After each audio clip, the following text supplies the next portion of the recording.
Greetings and good morning from Hopalong Hollow. Today we're going to start out with the antique of the week, and that's because it's time for my morning coffee, and the antique of the week is the antique coffee grinder. Now I'm pretty sure that many of you Hopalong Hollow folk are coffee lovers like I am, and even though I often feature tea on my videos, if you were to offer me either a cup of Earl Grey tea or a cup of dark roast, really strong coffee with some cream in it, I would take the coffee any day of the week. Now, I'm not the kind of person that drinks coffee all day long. No, no, no, indeed. I just make a really strong, very small pot of coffee in the morning, and that pretty much lasts me throughout the whole day. And I just love coffee. And coffee is so popular, it's been around. Coffee beans have been around for over 300 years. That is, coffee grinders have been around for over 300 years. Created to pulverize the roasted coffee bean in order to produce a really rich cup of coffee. The first coffee grinders actually emerged in the Middle East and the Ottoman Empire in the 1500s. And they were simply rudimentary type mills with grinding devices. But we're going to jump all the way to Western Europe into the 1600s, when coffee's skyrocketing popularity spurred the creation of more innovative coffee grinders with little wheels and spinners and cranks and winding mechanisms. Metal hardware, knobs were added to a little wooden box with a receptacle at the bottom of the box to receive the ground beans. This style was one of the earliest of coffee grinders. This coffee grinder here is certainly not from the 1600s, actually. This is a really, really late model, probably from the 1920s or 1930s from Germany. But I do have some earlier models of coffee grinders here, because after the revolution, or the Industrial Revolution, cast iron coffee grinders, such as this beautiful one right here, were introduced. The 1800s was the dawn of the golden era of coffee grinders, and cast iron, such as you see right here, was the metal of choice. In 1864, the Enterprise Manufacturing Company got into the business of creating these cast iron grinders. These grinders often had embossed design or printing and decorative emblems and decorative decals on the surface. These have faded out quite a bit. I can't really even read them anymore. But it was 1864 when they first got into making these cast iron grinders, and in 1870 they produced them for home use. This would have been for home use, but there are some super huge ones with great big wheels, which I'm sure you've seen, which were used in general stores and eating establishments. Excellent catalog that I got from a used bookstore. It's an 1897 Sears and Roebuck catalog, and I am able to trace a lot of antiques just by going through this catalog. And what I found from my pages here on coffee grinders, this has everything in it. This is a really valuable book for me, just to be able to identify things. But here you see a couple of these little wooden coffee mill grinders, and they're very simple. These are the kind you usually see. They are the little wooden ones. Some of them are incredibly beautiful and ornate with cast iron wheels and knobs and turning mechanisms. Mine are just very simple. I think I wasn't even collecting these. I think these were given to me, basically. This one's from Germany. I think my mother gave me this one. I think my mother gave me this one too. It's also a German one. And these are probably 1920s, 1930s. But actually in 1910, they began to introduce electric coffee grinders, and these actually hand grinding really fell out of favor. But if you can see these grinders, they weren't that inexpensive. This particular one right here was $3.74, which was a lot of money in 1897. But this one is I'm particularly interested in. I don't know if you could quite make it out, but I do have one of these up on my wall for $1.38 is what it cost back in 1897. I'll show that to you. This is a very simple model. This one is made of maple, and the hopper is, let's see, it says, because it's in the catalog here, it says that it is Japan hopper. There's the hopper. Here's the turning mechanism. And of course, underneath the turning mechanism is the little grinder that grinds the beans. The only complaint that I have about these antique ones is they didn't grind the beans fine enough. They're always a really coarse grind, and I like a really fine grind, but you have to run it through quite a few times if you want to use one of these. Now, back in the day, this would have cost, let's see what it says. It says it's never before sold for less than 60 cents to our knowledge, and usually retails at 75 cents. It's the best value for the money on the market.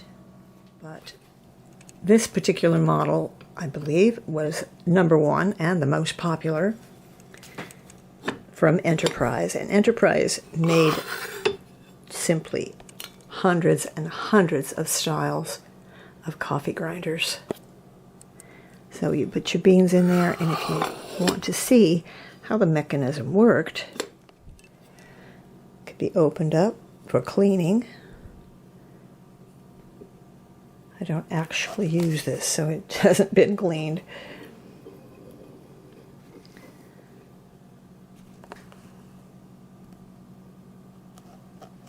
Pretty clever.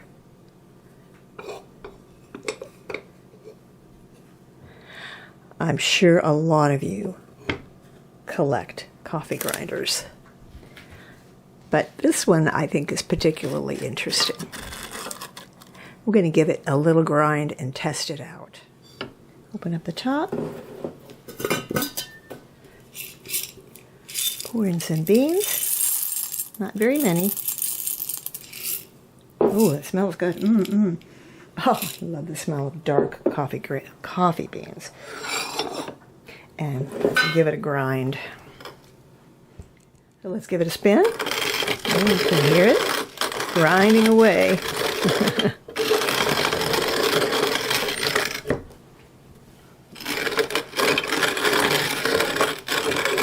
This normally would have been fastened, attached to a table or a surface to keep it from moving around all over the place.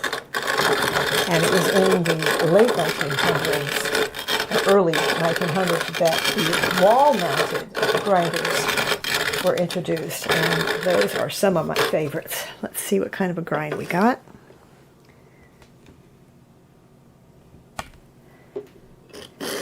You can see that's a pretty coarse grind right there. That's a pretty coarse grind right there. So I would probably pour that in again and redo it. Might have to do it many, many times. In 1987, the arcade company created this beautiful crystal arcade wall-mounted grinder. Now I am missing the bottom piece, so I've had to replace it with something else. And usually that jar on the top, if I had the original, it would have had the word crystal embossed right into the glass. But everything else on it works perfectly beautifully, and it's got a really beautiful design in that cast iron. The lighting in here is not very good. And here on the bottom is a little spring to put the receptacle, pull it in and out, make it tight.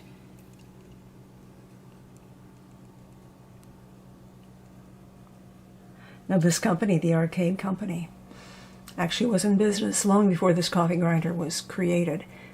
because in 1992 their manufacturing plant burned to the ground and they lost everything, including 40,000 coffee grinders. The Arcade Company began making grinders in the 1890s, but in 1892 they had a terrible tragedy and their factory burned down to the ground. They lost absolutely everything, including 40,000 coffee grinders. It took them a year to regroup, but they did, and they continued to make beautiful coffee grinders such as this one right here. Now here's the other one I wanted to show you. This is also made by Arcade, and this was the one in the catalog, and this one is so funny and rustic, and that's why I bought it, because it looks to me as if it could have been in a wagon train going across the prairie. Really, that is how rustic looking this one is. But this is the one in that Sears catalog in 1897, so it very well could have been going across the prairie in a Conestoga wagon. The top of it is tin. There's a little eagle embossed on the front of the tin. The rest is cast iron. Can you see this mounted on the side of an old wagon? And actually my favorite one is this really simple thing right here. Acme coffee grinder. My mother gave me this. I don't know, my 21st birthday or something like that, because I've loved antiques all my life. But I love this old rusty thing. It's just made of tin and it's orange and it says Acme Coffee Mill.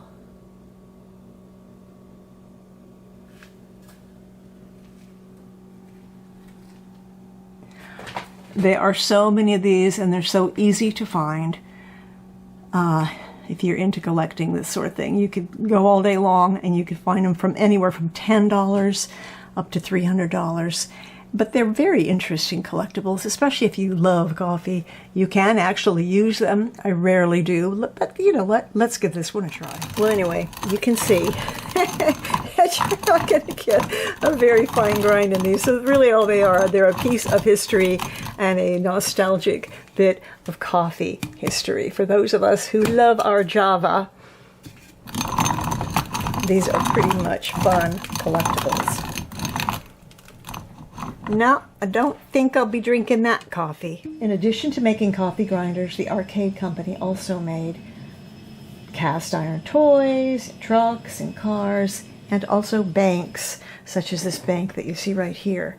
And this creepy clown here, I don't know if this was made by the Arcade Company, but it would have been something similar to this. So you give him a little money in his hand, and he swallows it.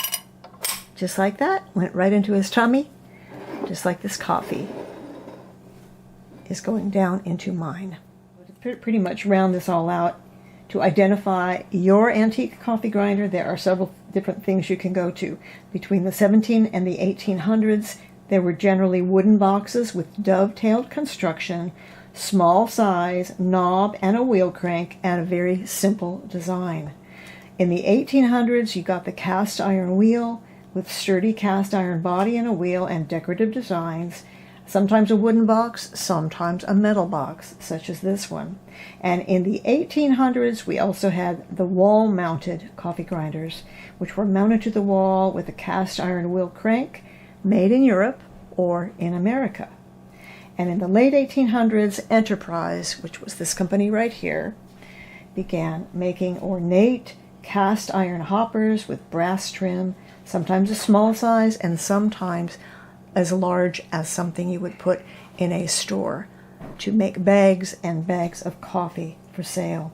And then in the early 1900s, in 1910, 1920, they began to make electric coffee grinders and Art Deco designs with bright colors and glass rounded jars, generally made in the USA. So that's a brief introduction to coffee grinders. Let us know if any of you collect them, if you have some interesting coffee grinders.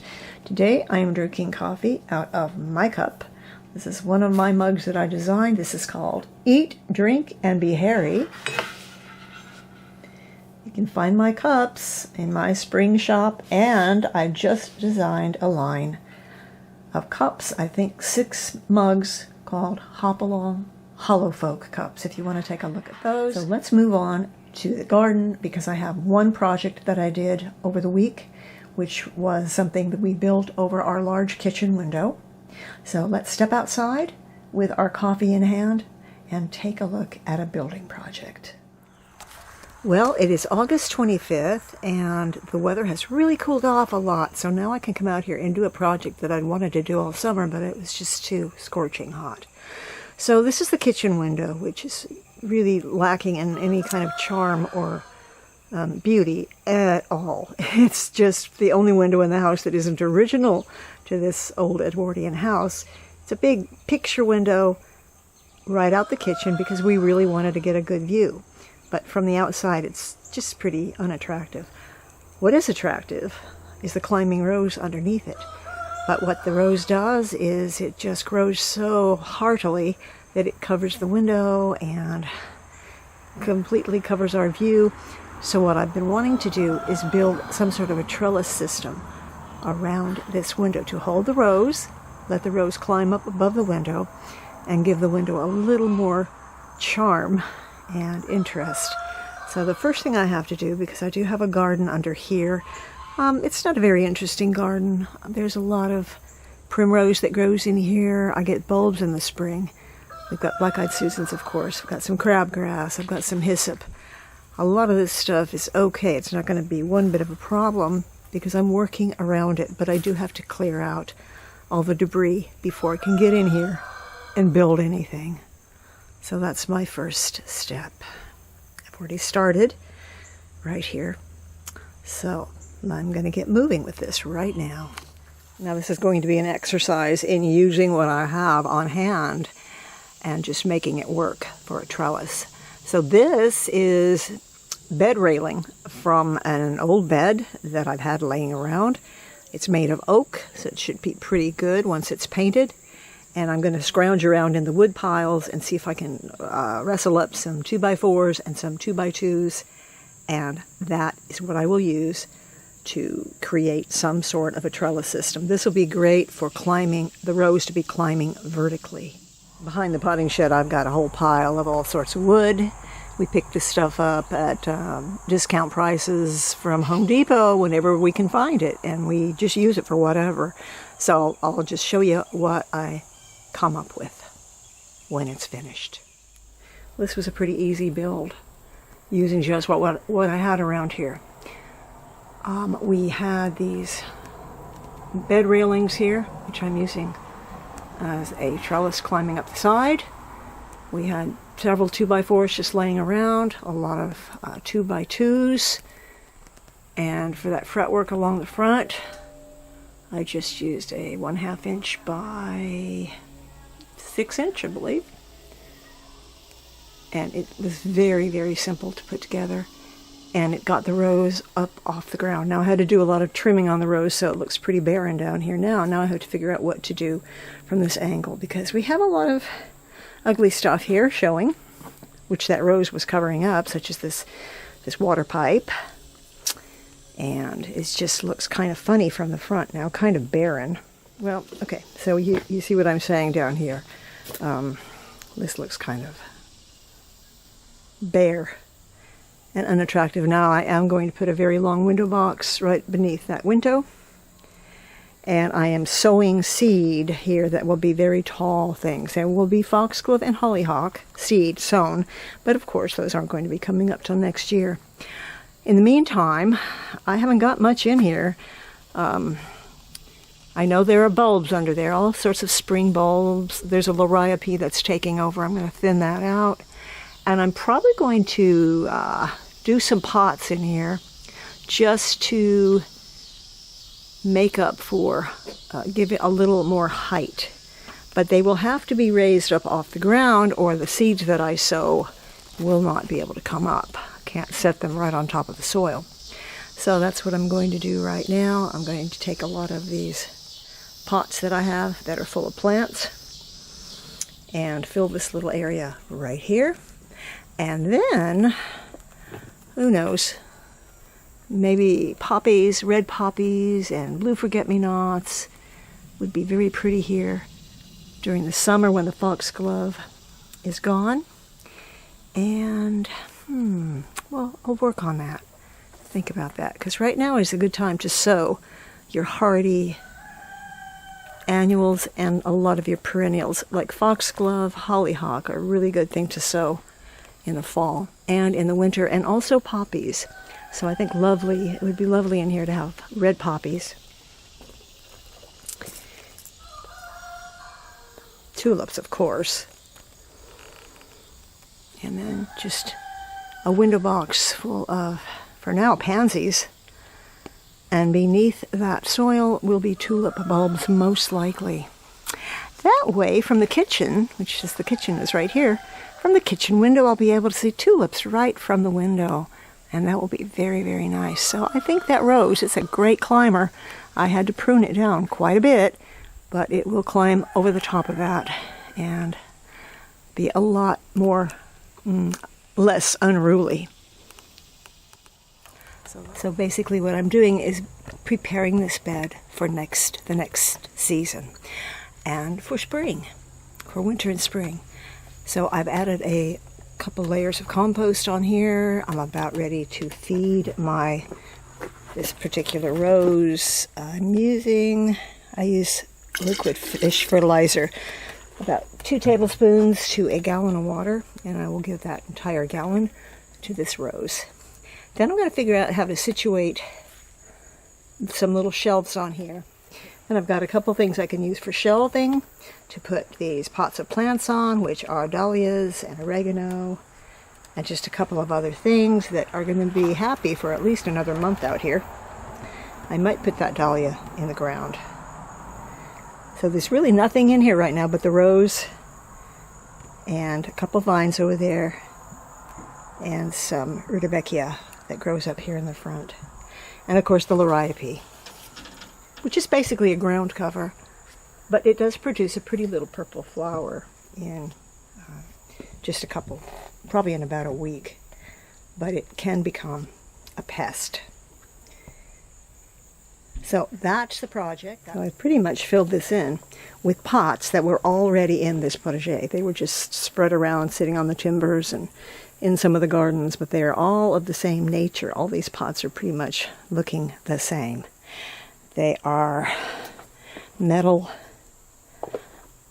copper pots and pails and terracotta. Simple as that. Simple as that. But I wanted to stick with the same theme, using the same kind of pots, just to get some consistency in here. And the whole idea here is to get really tall plants growing here in the spring and summer. So these spaces behind here, this is where I will be sowing some hollyhock seed and some foxglove. And I really lucked out because I found a big, beautiful, about a foot tall hollyhock growing over there in the middle of another garden. I don't know what it's doing there, but I'm going to move it and put it in here. So by using different levels of pots, I'm able to get the height that I need to go sort of close to the actual window sill. And you can see that this area is not covered at all, and I've got a lot of uglies down there, but that will hopefully have foxglove or hollyhock growing there next year. And a lot of these pots will probably end up being moved around again. But for now, towards the end of the summer and into October, this should be a pretty consistent display until we get our first freeze. I didn't film the building of this project because I didn't have anything down on paper. I really didn't have a plan. I just built it as I went along and just figured it out as I progressed. So there was really no reason to get my camera out. I didn't know what was going to happen here, although it worked out fine. It's really sturdy. James got up there and he built a scaffold, and he got up there and he attached all those little horizontal pieces with heavy-duty screws, so it's not going anywhere in the wind, and those roses will have a nice place to cling to as they grow. And this rose does get really, really big. And down here, I'll go through these plants and show you what I put in. This has been really fun to put in pots and just completely change the appearance of this section. If you can remember at the beginning of the video what this looked like before. Using a lot of pots in the garden can be such a great temporary fix because you can move them around as plants grow around them, which is the plan here, for the tall things to grow in the back eventually. But in the meantime, what do you do for the rest of the season? You can do so many things with using pots and pails and containers, and things can just change all season long. It's really a lot of fun, actually. So what have I got in here? I've got these beautiful big yellow marigolds, which are annuals. I can save a lot of seed for those.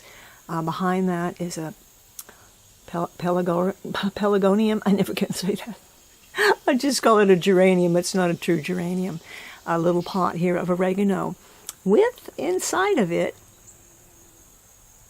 that is a little pot of heather. Have you ever grown heather?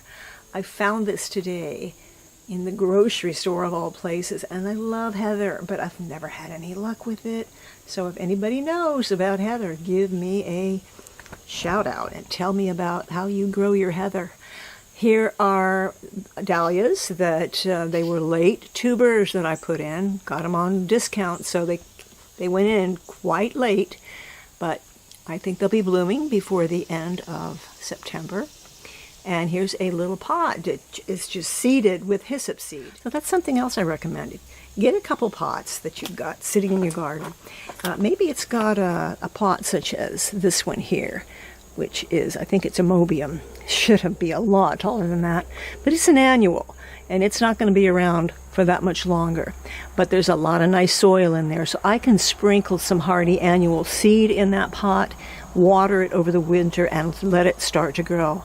I can already see tiny little hyssop seed coming up here. And let's see what else have we got. We've got these beautiful little cat's meow and cat's pajamas nepetas coming up along the edge here. Shouldn't get any taller than 10 to 12 inches. Here is a pot that I seeded with some evening primrose, I believe, which is just now coming up. And over here, black hollyhock seed that was given to me early in the year. These are baby hollyhocks coming up in this pot. Of course, this isn't going to be around that much longer because it's an impatiens, and it's just going to disappear as soon as it gets cold. And here is a dahlia that I put in the ground. But you can see that I still have a lot of empty space where I can put my foxglove seed or all my little seedlings that start to come up during the winter. Good time to put in some pansy seed, for example. I could put pansy seed all along this edge. So by using the pots, I've got different levels here. Many of the pots are not sitting directly on the ground, which would inhibit any germination of any seeds that I put in. They are either sitting on the flagstone, sitting on a timber, or sitting atop the little metal shelf that I put in. So there is still open space here. So I have freed that ground up for the seeds to germinate. This one's sitting on stone, that one's sitting on a timber, and the rest of them are all sitting in plant stands or on the little temporary shelf. Another thing I did while I was out here working is that fretwork on the greenhouse. That was missing for 2 years. I never did put it up. I didn't even have it cut, but since I had out the jigsaw and all the tools, I went ahead and cut that fretwork right there and put it on the greenhouse where it belongs. And now all I have to do is wash those windows and clean the greenhouse and get it ready for the winter. So this is the after look. And if you go to the beginning of the video, you'll see what it looked like before. I think it's so much better. So, what a difference. I think it's quite a nice difference. The window looks so much better, so much more interesting and charming. And once that window box is in, I keep saying that, I know, but that window box is going to make a huge difference because it's terracotta color. And I can just see it right beneath the window with tulip bulbs planted in the bottom and pansies on top. And oh, they'll just come up. I'll be able to see them from the kitchen window, and that'll be delightful. And this rose, once it gets blooming, is quite stunning. and it blooms basically 2 or 3 times during the year. So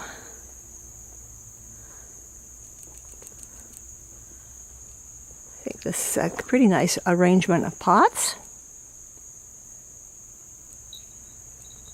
They all have something in common. They're either terracotta or copper. Actually, it's faux copper.